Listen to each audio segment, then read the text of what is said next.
My name is Julia Calfee, and today I would like to explain to you a little bit about my creative process and where I'm going. This process, it happens within myself. It is something that comes out.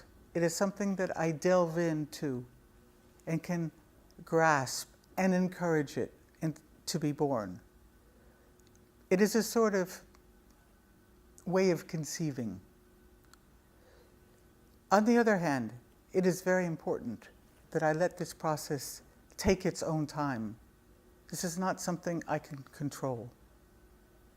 It's something that is stronger than myself. I have to guard it.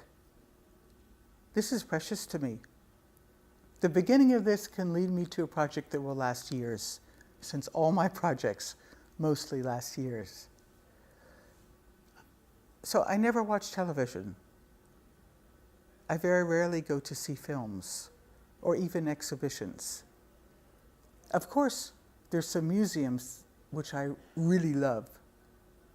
The ones that have the old Rembrandts, the Georges de Latour, the obscure lighting. I also enjoy the hours of solitude within myself or with myself. So my inspirations, these precious inspirations, I do everything to keep them intact and give them what they need to grow. Even though the realization of my work leads me to very many different places. In all of these places, I've spent a long time. I've spent years. But not because I'm attracted to exotic situations or adventures. Because in those places, I really find something that I want to portray, something I want to share, something that is not obvious.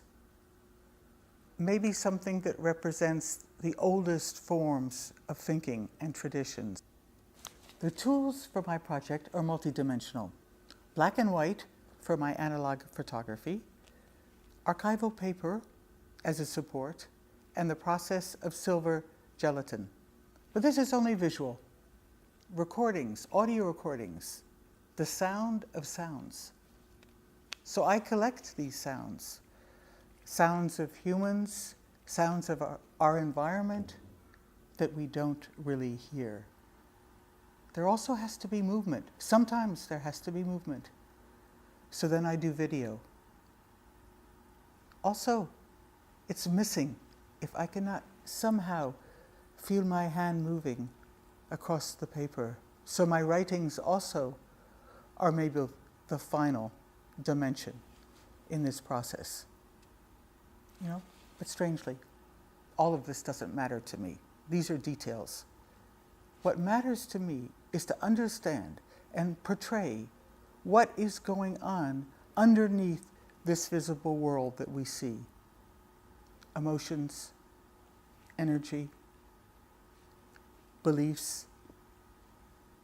So when I go to these places very far away, and I use my tools, it's always to further not only my own understanding, but also somehow to share this understanding so that we could all understand better.